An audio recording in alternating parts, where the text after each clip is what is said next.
vamos a... Bueno, ya empezamos el domingo pasado a lo que es la confesión de fe, con nuestro hermano pastor Walter Reuter. Empezó con lo que es las escrituras.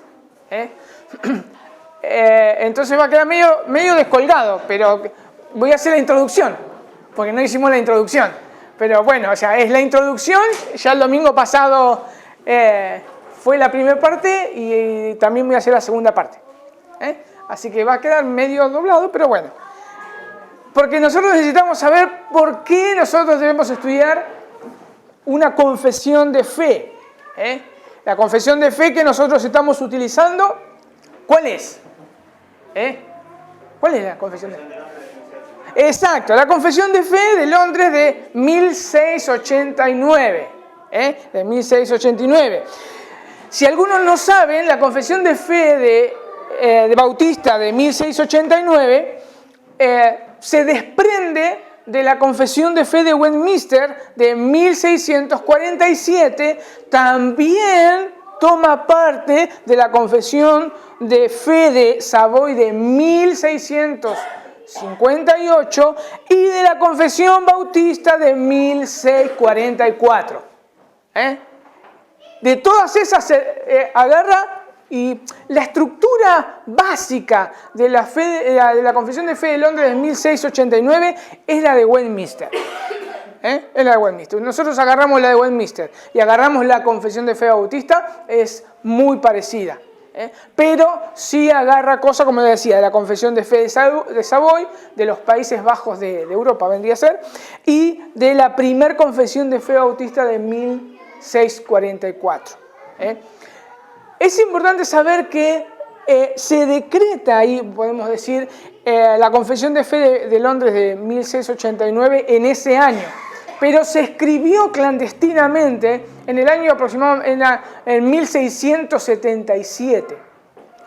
Se escribió clandestinamente porque los presbiterianos pudieron alcanzar una especie de ya no más persecución. Porque imagínense que nosotros como los presbiterianos salimos de la iglesia anglicana, que en ese momento era la religión oficial, y comenzó una persecución contra los presbiterianos y los bautistas. Y otro también, que ahora no me acuerdo, pero otra también que se desprendió de los anglicanos. Cuando se hace la confesión de fe de 1647 de Westminster, pudieron ahí aliviar un poco las aguas y los presbiterianos no fueron tan perseguidos, pero los bautistas sí. Por eso clandestinamente tuvieron que confeccionar la confesión de fe que hoy conocemos en el año 77, 1677. Y cuando sube un nuevo rey, ahí recién escriben y públicamente hacen la confesión de fe bautista de Londres de 1689. Básicamente, es muy resumido, ¿no? De dónde sale nuestra confesión de fe. Si quieren, creo que en la confesión de fe que nosotros les damos, creo que ahí tienen un poco de la historia de cómo se hizo. Muy interesante. Y en internet también, creo que en el blog viejo de Pastor Sugel, ahí está la historia de los bautistas y termina con la confesión de fe. Pero muy interesante, si pueden, léanlo. Ahora, la pregunta es, ¿para qué, no? ¿Por qué debemos estudiar la confesión de fe? Una confesión de fe lo que hace es poder tener un pensamiento unánime, unidos, de sanos principios basados en la palabra de Dios. Poder pensar exactamente todos la misma cosa, basados en la palabra de Dios. Vamos a estar viendo rápidamente 5 cosas fundamentales acerca de por qué estudiar la confesión de fe. En primer lugar, es necesaria para promover la unidad de la iglesia. Para promover la unidad de la iglesia. Es necesaria también para la proclamación de la defensa de la verdad. Es necesaria para el mantenimiento del orden de la iglesia. es necesaria para evaluar los ministros de la palabra y es necesario para darnos un sentido de continuidad histórica. Esos son 5 puntos que vamos a estar viendo muy rápidamente. Entonces, la primera es que es necesaria para promover la unidad de la iglesia. Dice un autor, muy sabiamente, dice, la unidad no comienza a nivel de estructura o organización. Esta comienza más bien con un compromiso de corazón a la verdad revelada por Cristo. Entonces, lo que hace la confesión de fe es delimitar, es trazar, es marcar un límite, con aquellos que profesan ser cristianos. Y también marcar ese límite para a dónde nosotros debemos llegar con aquellos que, por ejemplo, no creen en la inspiración de la palabra de Dios, de la Biblia, o no creen en su inerrancia, o no creen en que la salvación es solamente por fe. Entonces, eso es lo que hace la confesión de fe. Podemos encontrar una unidad dentro de la iglesia. Como dice ahí, rápidamente yo lo leo, después si quieren buscarlo, Amós 3:3, dice, ¿andarán dos juntos si no estuvieran de acuerdo?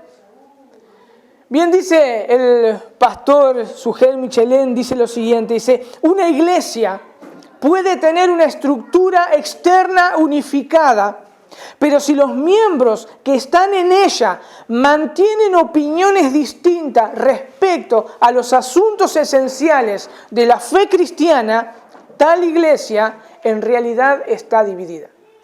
Y eso es lo que hace la confesión de fe. Por eso le decía que podemos pensar en los fundamentos esenciales, en los asuntos esenciales de la fe cristiana, nos pone en orden y podemos pensar y hablar exactamente las mismas cosas. Y delimitamos, eso nos va a cubrir muchas veces de errores que pueden llegar a venir externamente.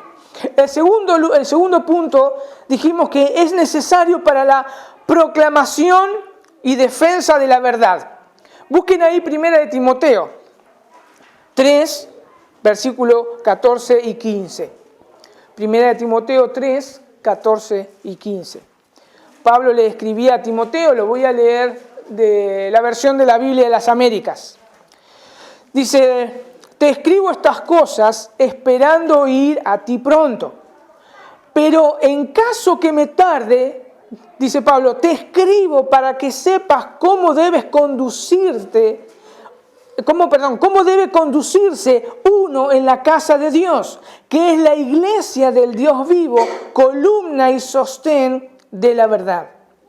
La iglesia, por eso, debe estar unida en pensamiento, de acuerdo a los fundamentos, como decía recién, a lo fundamental. ¿Para qué? Para defender la verdad. Para defender la verdad. Eso es lo que la iglesia hace. En 2 de Timoteo 1, versículo 13, dice lo siguiente, retén, fíjense cómo dice Pablo, retén, yo creo que es la Biblia de las Américas la que estoy leyendo, retén la norma de las sanas palabras que has oído de mí en la fe y el amor en Cristo Jesús. ¿Está igual o difiere un poquito? Entonces, claro, esta es la Biblia de las Américas, porque no la anoté y no me acordaba qué versión era. Pero fíjense lo que Pablo le dice a Timoteo, retén las normas de las sanas palabras que has oído de mí. Es interesante porque la palabra norma significa forma o un boceto. Lo que Pablo le estaba diciendo al joven Timoteo, le estaba diciendo, apegate en tu mente, en tu corazón, con una forma de conducta, para tener una inclinación sana a la palabra de Dios.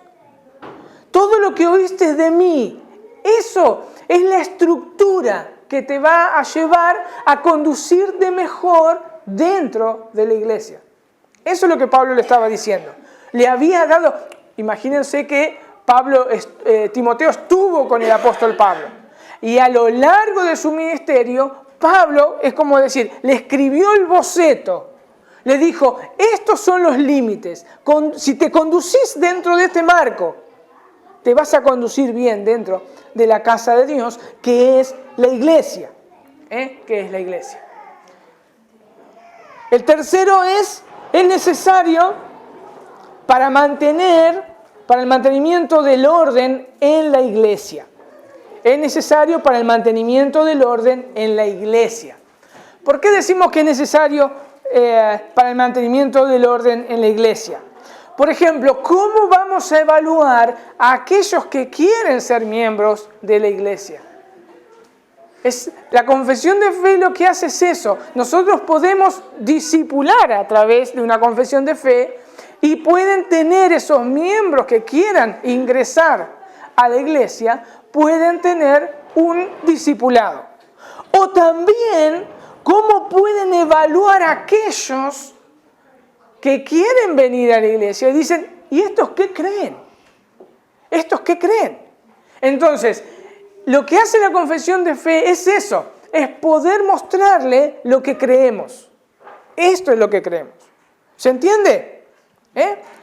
También habíamos dicho que es necesario para evaluar a los ministros de la palabra. Para evaluar a los ministros de la palabra. Fíjense ahí en 2 de Timoteo 2, 1 y 2. 2 de Timoteo 2, del 1 al 2. Dice, tú pues, hijo mío, fortalécete en la gracia que hay en Cristo Jesús. Y lo que has oído de mí, dice, y lo que has oído de mí en la presencia de muchos testigos, eso encarga a hombres fieles que sean idóneos para enseñar también a otros. También ahí, si quieren tomar nota, pueden anotar ahí 2 de Timoteo 3:10, Tito 1:9 y 1 de Juan 4. Es importante también poder tener una confesión de fe para evaluar a los ministros que van a estar predicando la palabra. Es más, es necesaria también cuando nosotros invitamos a alguien a predicar y utilizar el púlpito, que ellos tengan la misma confesión de fe. O, por ejemplo, la de Westminster. Pero podemos tener esa unidad y confiamos que esos ministros realmente fueron evaluados por su iglesia a la que pertenece. Y entonces así podemos, como decía, podemos evitar que venga cualquiera y diga cualquier disparate. ¿Entienden? Entonces es para evaluar, aparte para los nuevos ministros que quieran, que están siendo llamados por el Señor para predicar el Evangelio, también ellos van a ser evaluados por ello.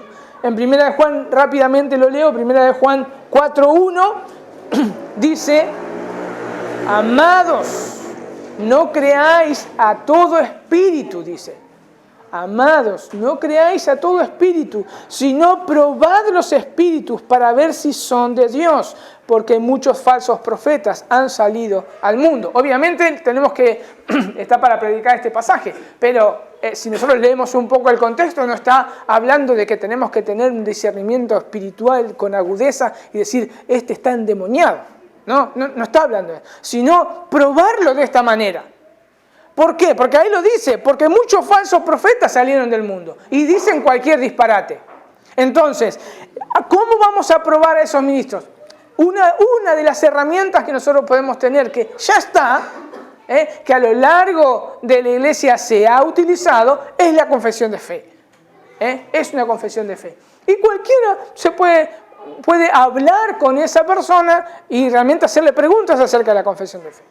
Entonces, podemos evaluar a los ministros.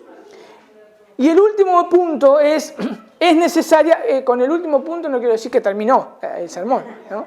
Esta es la introducción. El quinto punto entonces es necesario para darnos un sentido de continuidad histórica. Para darnos una continuidad histórica. Recordemos que la confesión de fe bautista fue hecha ya y que está en vigencia más de 300 años.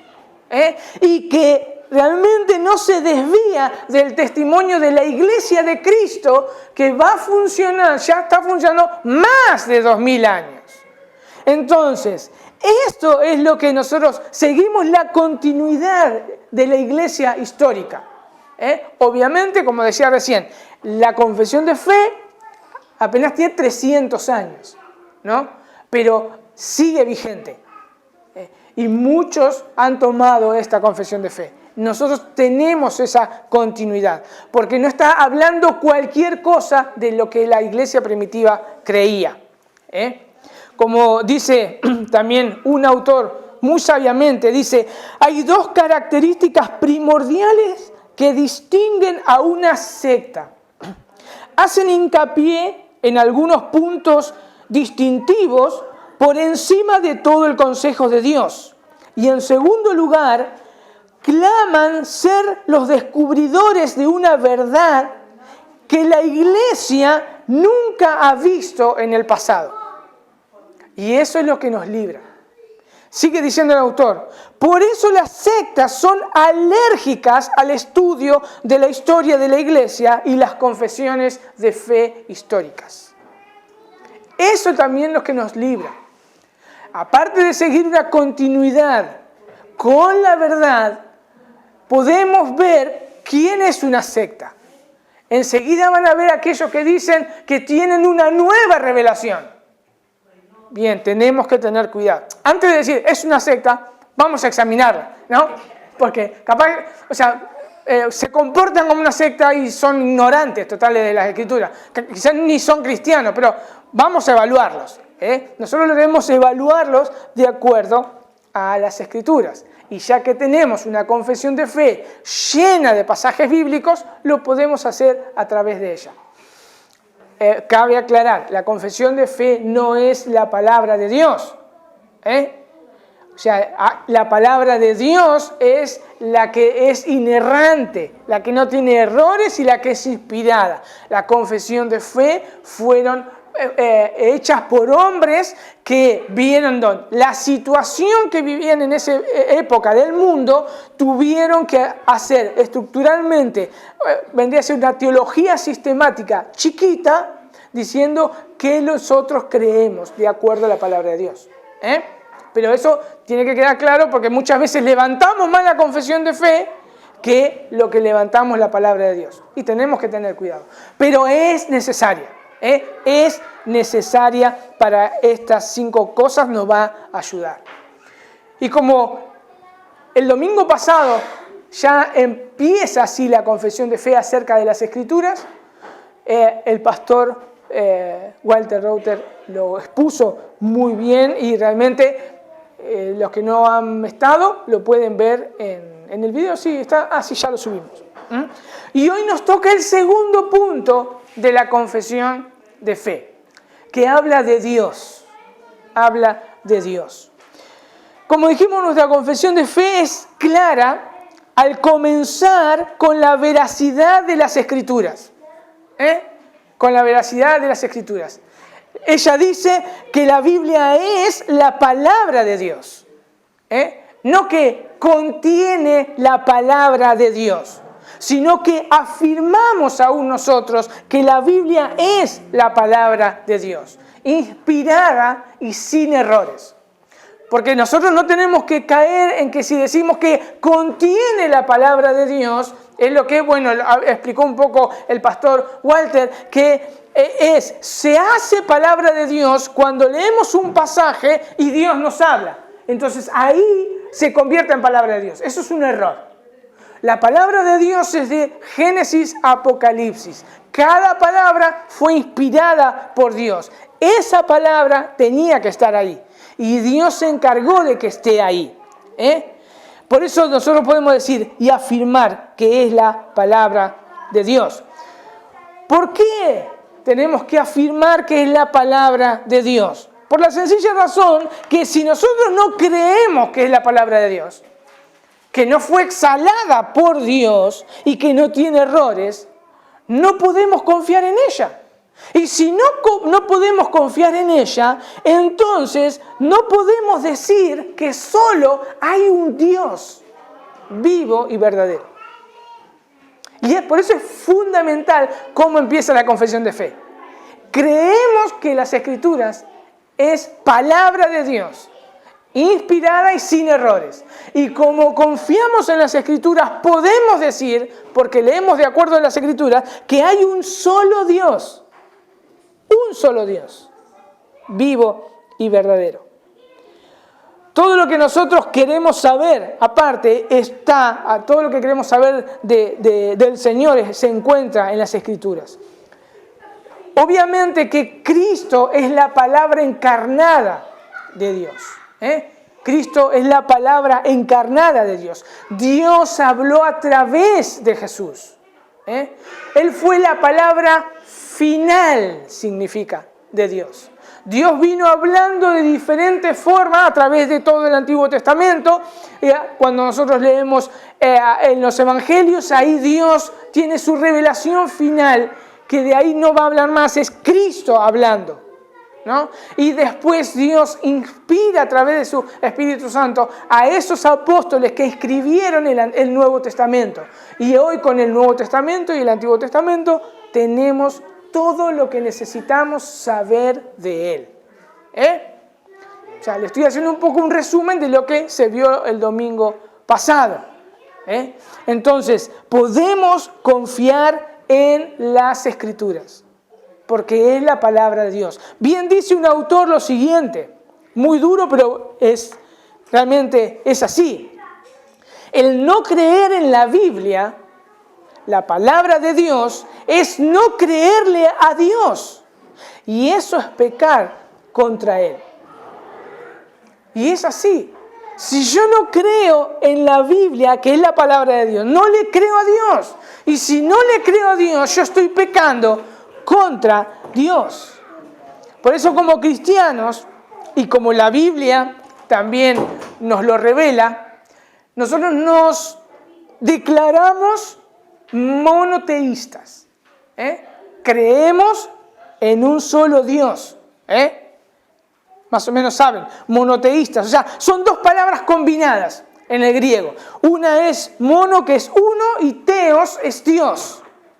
Un Dios. Creemos en un Dios. Hay creencias que son politeístas. Politeístas, que también son dos combinaciones de dos palabras griegas, que una es polis, ¿qué es? Muchos.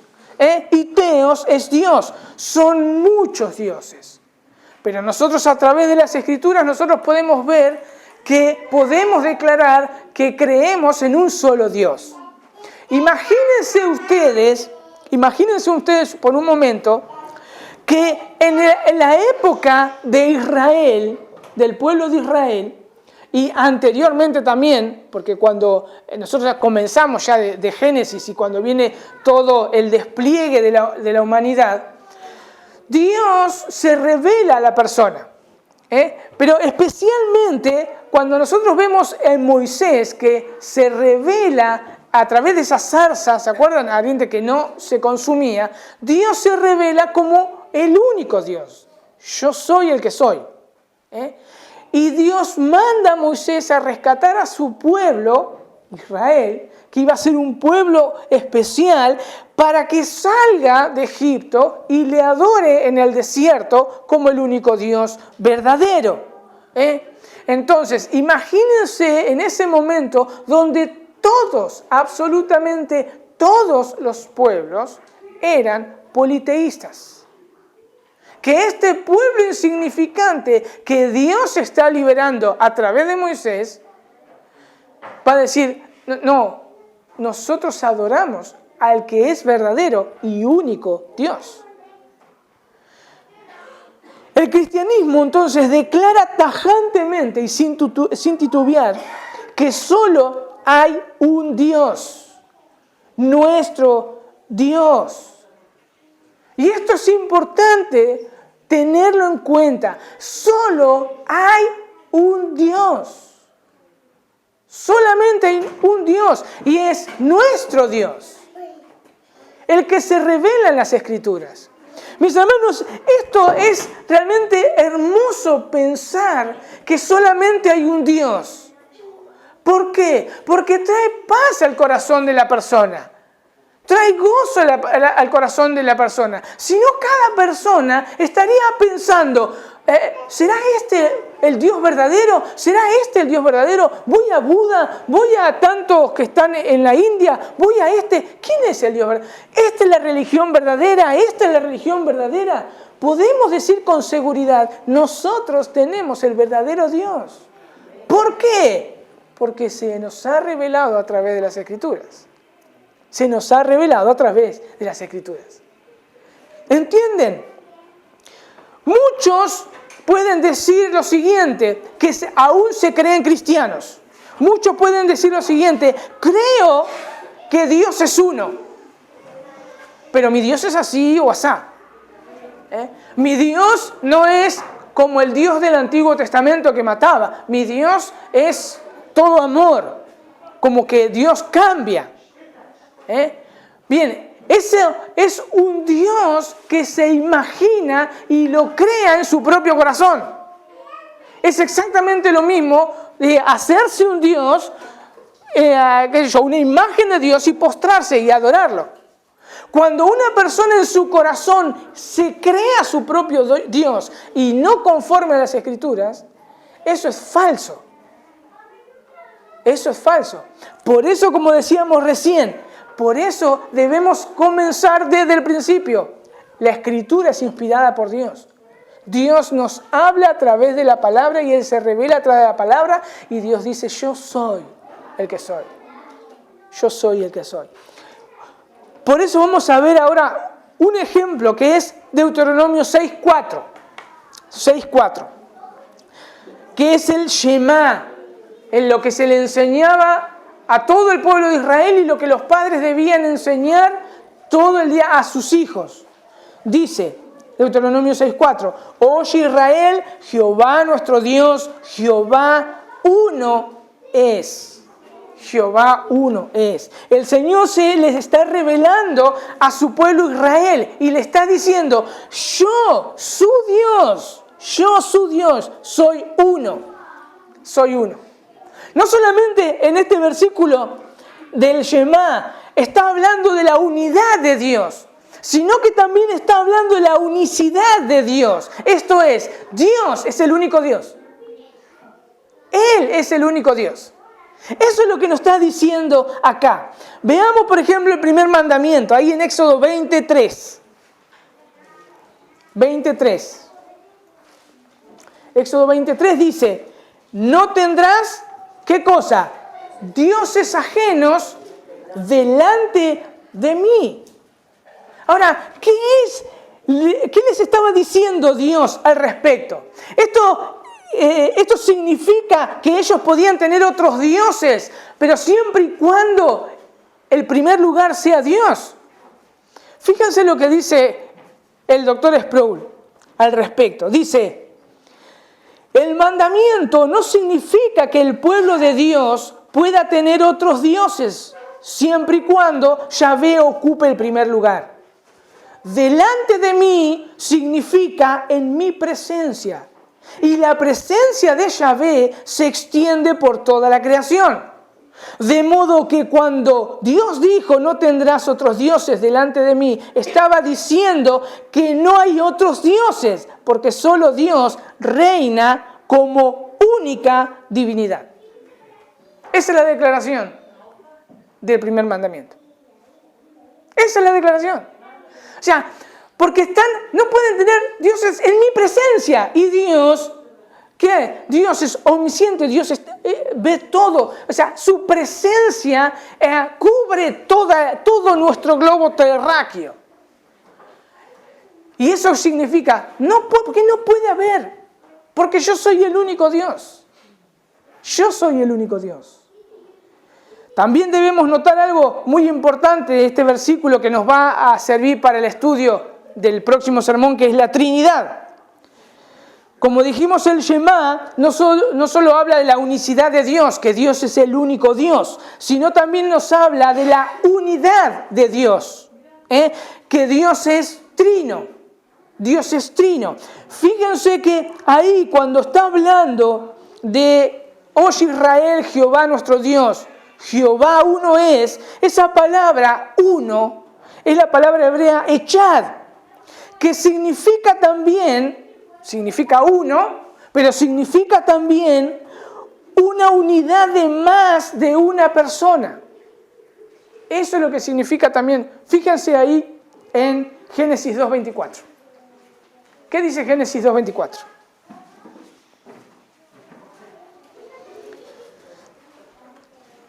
Dice lo siguiente, dice, por tanto, dejará el hombre a su padre y a su madre y se unirá a su mujer y serán, ¿qué? Una sola carne. Y eso es echar. Esa es la palabra. Cuando Dios dice uno es, está hablando de que hay 3 personas en la divinidad. Fíjense también ahí en Esdras. Esdras 3, versículo 1. Esdras 3, versículo 1. Dice lo siguiente, Esdras 3, 1. Cuando llegó el mes séptimo, los hijos de Israel estaban ya en las ciudades. El pueblo se reunió como un solo hombre en Jerusalén. Nuevamente la palabra echar. Era como un solo hombre. Toda esa multitud de gente hacía como un solo hombre. Dios es uno y podemos declararlo. Eso no quiere decir que somos politeístas, que son muchos dioses, que creemos en 3 dioses diferentes, sino que Dios es uno. Y eso es lo que el pueblo de Israel tenía que proclamar a las naciones. Veamos otro ejemplo rápidamente en los cuales Dios se revela como el único Dios. Deuteronomio 4:39. Deuteronomio 4:39. 4:39. Dice así: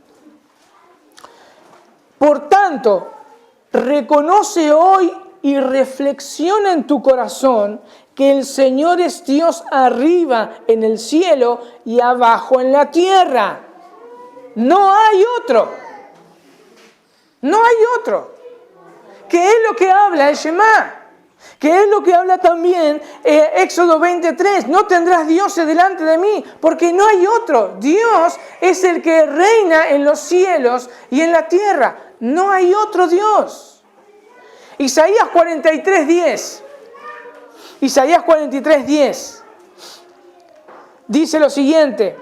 Isaías 43:10. Dice: vosotros sois mis testigos, declara el Señor, y mi siervo a quien he escogido, para que me conozcáis y creáis en mí, y entendáis que yo soy.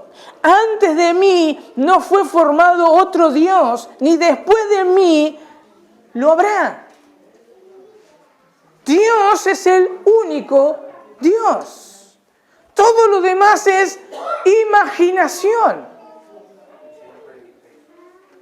O es algo creado. Me gusta cómo lo explica el doctor Sproul y dice que a él le preguntan muchas veces: ¿Dios tiene todo el poder para crear? Sí, tiene todo el poder para crear. ¿Por qué Dios no crea otro Dios? Porque dice, si no, no sería Dios. Porque Dios es en esencia único. Él nunca fue creado. Entonces, todo lo que Él crea va a ser una criatura. Entonces, jamás. Por eso no hay otro Dios. Dios es el único Dios. Dios es el único Dios. Isaías 45:18. Isaías 45:18 dice: porque así dice el Señor que creó los cielos y la tierra. Él es Dios que formó la tierra y la hizo y la estableció, y no la hizo un lugar desolado, sino que la formó para ser habitada. Yo soy el Señor y no hay ningún otro. No hay otro. No hay otro. Isaías 45:18 es ese. No hay otro. Fíjense cómo Pablo ahí en 1 Corintios 8, 14, tiene esta discusión de que si tenían que comer todo lo que estaba sacrificado a los ídolos. Había una cierta discusión ahí en Corintios. Y 1 Corintios 8, 4 dice lo siguiente: acerca pues de las viandas que se sacrifican a los ídolos, sabemos que un ídolo nada es en el mundo y que no hay más que un Dios. Que no hay más que un Dios. Como vemos estas afirmaciones, ¿qué debe hacer? Podemos sentirnos confiados, podemos sentir agradecidos, que fuimos llamados por el único Dios. Dios nos llamó para estar con Él y nosotros creímos en el único Dios. Por eso nosotros podemos afirmar que no hay otro Dios fuera de Él. No hay otro Dios, solamente el Dios que se reveló a través de las Escrituras. Solamente Él. Hay un Dios. Hay un Dios. Por eso afirmamos, no hay otro Dios. Sabiendo que el Señor es el único Dios vivo y verdadero y que no hay Dios fuera de Él, nosotros nos podemos preguntar si hoy podemos conocer a Dios. ¿Podemos conocer a Dios? Quizás hemos escuchado la palabra que Dios es incomprensible. Dios es incomprensible. Y en parte es verdad, no podemos conocer a Dios en su totalidad y su ser. Es más, cuando nosotros estemos en la eternidad con Él, por más que seamos perfectos ahí y tengamos una mente perfecta, no vamos a conocer a Dios en su totalidad. Porque Dios es eterno y es Dios y nosotros vamos a seguir siendo criaturas.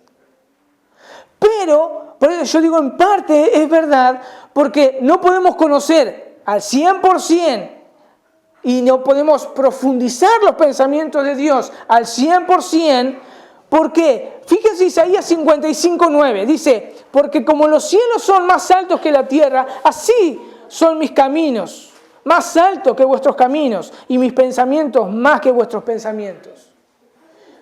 Ya que entonces lo finito no puede comprender lo infinito, ¿cómo podemos aprender algo sobre Dios? ¿O cómo podemos tener algún conocimiento significativo de Dios? Fíjense lo que hizo Dios. Se reveló a nosotros. Dios se nos revela a nosotros.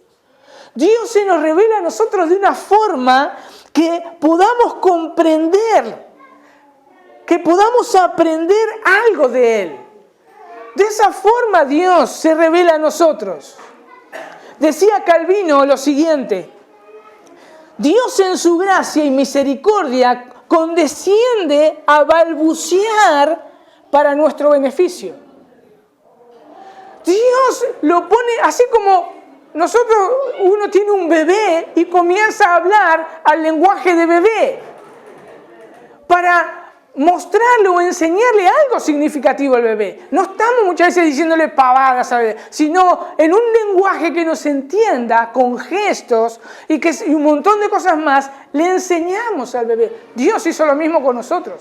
Si nosotros queremos entender a Dios y conocerlo por medio de la razón, no podemos. Si vemos que a través de la creación Dios manifiesta su poder y deidad. La gente no tiene excusa. Hay un Dios que creó absolutamente todo. Hay algo inteligente detrás de toda esta creación. Pero así todo no puede llegar a conocer a Dios. Dios es más. Tan profundo que Pablo tuvo que explotar. ¿Se acuerdan ahí en Romanos 11? ¡Oh, profundidades de la sabiduría de Dios! Entonces, exacto. Entonces, Dios tuvo que balbucearnos, como decía Calvino, para entender algo de Él. Obviamente que la Biblia afirma que Dios es espíritu. Dios es espíritu. El Señor Jesús habla ahí en Juan 4:24. Dice, Dios es espíritu. y los que le adoren en espíritu y en verdad es necesario que le adoren. Hay una afirmación, o sea, Dios es espíritu. Vemos que existe, que la existencia de Dios no es física. No es física. Pero podemos leer también en las Escrituras que Dios se manifiesta de diferentes formas físicas y emocionales. Y leemos, por ejemplo, rápidamente lo voy a leer, el Salmo 77:15. Dice, con tu brazo poderoso redimiste a tu pueblo. Con tu brazo poderoso redimiste a tu pueblo. O segundo de Crónicas 6:20, dice, que tus ojos estén abiertos de día y de noche sobre este templo, el lugar donde decidiste habitar, para que oigas las oraciones que tu siervo te eleva aquí. ¿Cómo es posible que Dios sea espíritu, pero podemos ver en las Escrituras que hay un brazo de Dios, o que Dios tiene ojos, o podemos leer que Dios tiene espalda, o podemos ver como sentimientos de Dios que Dios se arrepiente, pero obviamente que en otro pasaje dice que Dios no se arrepiente porque no es hombre, o sea, porque no muta como el ser humano, y a veces eso nos confunde, pero es la manera que Dios se nos presenta a nosotros para que nosotros podamos entender algo de Él, y eso es lo más hermoso. Esa forma que Dios se nos revela a través de la palabra para que podamos comprender un poquito de Él, se llama antropomorfismo, que significa en forma de Dios. En forma de Dios. Veamos otro ejemplo, por ejemplo, de la grandeza de Dios. Cómo Dios se revela, cómo Dios revela su grandeza. Isaías 66:1. Dice, así dice el Señor. Fíjense cómo se revela, cómo habla el profeta, dice, así dice el Señor. El cielo es mi trono y la tierra estrado de mis pies. Bueno, y después dice, ¿dónde pues está la casa que podáis edificarme? ¿Dónde está el lugar de mi reposo? Nosotros acá no podemos estar imaginándonos que Dios está en un gran sillón en el cielo y que el mundo es como esos banquitos que ponemos para que ponga sus pies. No está diciendo eso. Lo que está haciendo de una forma realmente bella y comprensible para nosotros, nos está mostrando su grandeza, su majestad. Y a su vez está mostrando cuán finitos somos, cuán insignificantes somos. Es una forma de que Dios nos está hablando de una forma que nosotros podamos verle, entenderle, conocerle mejor. Y realmente eso es gracia de Dios, misericordia de Dios para la humanidad. Y así Dios se revela. También podemos hablar de un lenguaje que se le dice teológicamente.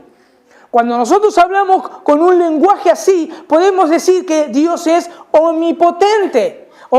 Es todo y potente es poder. Entonces así podemos decir que Dios es todopoderoso. Dios tiene el poder absoluto. Pero cuando nosotros hablamos de una figura, de una forma teológica, estamos hablando de una forma abstracta. Yo no le puedo decir a un niño, Dios es omnipotente. O aún a cualquiera, Dios es omnipotente. Si no tiene un lenguaje, o sea, que sepa que es omnipotente, o sea, pero una persona común que no sepa eso, para él va a decir, ¿qué me dijo? Porque es una forma abstracta. De ambas maneras, obviamente, al hablar de un Dios todopoderoso, de una forma que se puede entender como un lenguaje sencillo, como una forma teológica, están bien. Pero fíjense lo que Dios hizo por nosotros, porque nuestra mente es tan finita. Muchas veces nosotros nos creemos que teológicamente somos grandes y creamos palabras que están bien, ¿no?, para poder hacer una teología sistemática, etcétera, etcétera. O doctrina, o defensa de la doctrina, y están bien crear esas palabras. Pero Dios se revela de una forma que podamos entenderla. Es entendible para todo hombre. Fíjense en Salmo 50:10. Dice, porque mía es toda bestia del bosque y los millares de animales en los collados. Ahí estamos hablando del poder absoluto de Dios. Estamos hablando del poder absoluto de Dios. También, como dice Sproul, citando este pasaje, dice, nosotros no podemos creer que Dios es un gran estanciero que tiene la plata, que el mundo es su campo, y viene y de vez en cuando se pelea con el diablo por alguna oveja que le ha querido robar. No, acá está hablando del poder absoluto de Dios sobre toda la creación. Nada se le escapa de su posesión. Es Él el único poder. Podemos decir, Dios es omnipotente, pero también podemos decir, porque mías son todas las bestias del campo y los millares de animales y los collados. Dios se revela de una forma que podamos entender. También tenemos, obviamente, todo el Salmo 139. ¿Quién lo recuerda? El Salmo 139. Cuando el salmista, veamos un cachito alguno, vayamos ahí rápidamente. Fíjense, cuando el salmista agarra y dice, oh Jehová, tú me has examinado y conocido, tú has conocido mi sentarme y mi levantarme. Fíjense cómo usa un lenguaje que nosotros podamos entender. Dice, has entendido desde lejos mis pensamientos, has escudriñado mi andar y mi reposo, todos mis caminos te son conocidos, pues aún no está la palabra en mi boca, de mi lengua, y he aquí, oh Jehová, tú la sabes toda. Detrás y delante me rodeaste y sobre mí pusiste tu mano. Tal conocimiento es demasiado maravilloso para mí. Alto es, no lo puedo comprender. Y ahí empieza a hablar de la omnipresencia de Dios. Dice, ¿a dónde me iré de tu espíritu? ¿A dónde huiré de tu presencia? Y empieza a hablar. Y así es como Dios se nos está revelando a nosotros.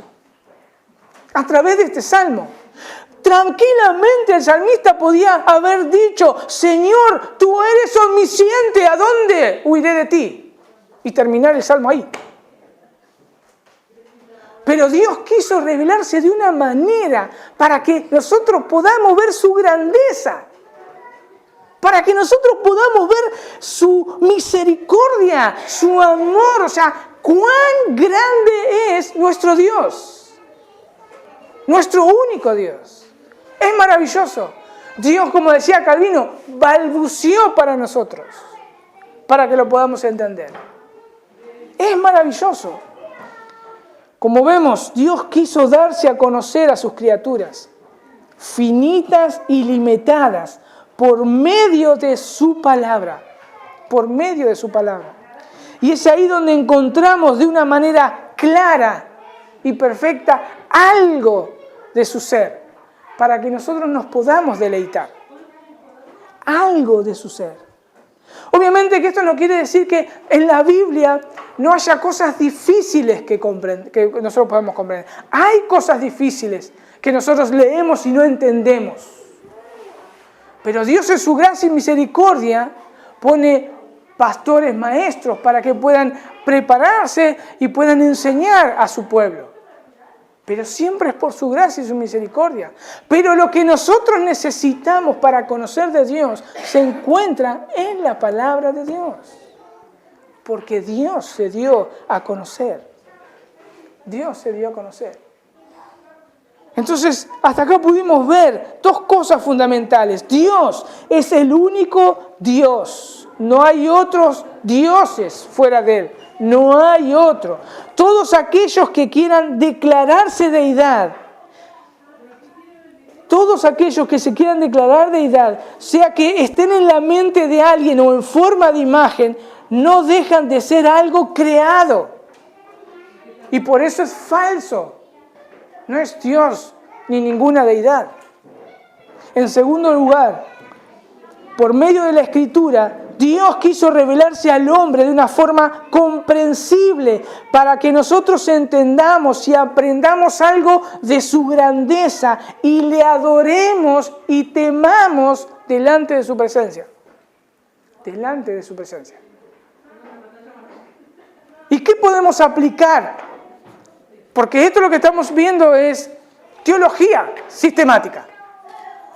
¿Y qué podemos aplicar? Porque muchas veces decimos, no estudien, o se dice, no estudien teología sistemática porque se les va a embotar la cabeza. Pero ven cómo nosotros podemos aprender algo de Dios para exaltar el nombre de Dios. ¿Y qué podemos aplicar? ¿Se puede hacer una teología sistemática práctica? Sí.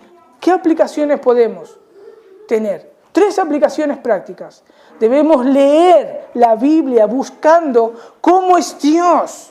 Su grandeza, su poder, su majestad, lo vamos a encontrar en su palabra. Dejar que su palabra penetre nuestra mente. Pedirle al Espíritu Santo que ilumine nuestro entendimiento para poder entenderla. Para que pueda realmente tener una mente formada correctamente de quién es Dios. Eso es lo que tenemos que aplicar. En segundo lugar, que esto nos lleve a hablar con confianza y valentía a otros. Tenemos al único Dios verdadero, vivo y verdadero. Nosotros tenemos la verdad. Mis hermanos, solamente Dios puede salvar a una persona y nosotros somos los portadores del Evangelio, de llevar el Evangelio a otras personas. Dios nos da eso para que nosotros lo hagamos. Tenemos la verdad y tenemos al único Dios verdadero. Todo lo que la gente adora, aún sus propios seres, cuando crean sus propios dioses, es falso. Entonces podemos hablar con valentía. Podemos hablar con valentía. Y en tercer lugar, saber que Dios y que es el único Dios y no hay otro fuera de Él, nos lleve a adorarle y a depender de Él, a clamar por su gracia para que nos fortalezca, para que podamos vivir y llevar vidas piadosas y santas y temerosas de su palabra. Eso es lo que podemos hacer. Dios se ha revelado a nosotros. Y aquellos que no tienen, no se han arrepentido de sus pecados. Dios se ha revelado, ha mostrado su poder, su deidad, su majestad. Él está diciendo, yo soy el único Dios a quien vos vas a tener que dar cuenta en el día del juicio. No hay otro Dios fuera de mí. Pero Dios, siendo tan misericordia, se hizo hombre.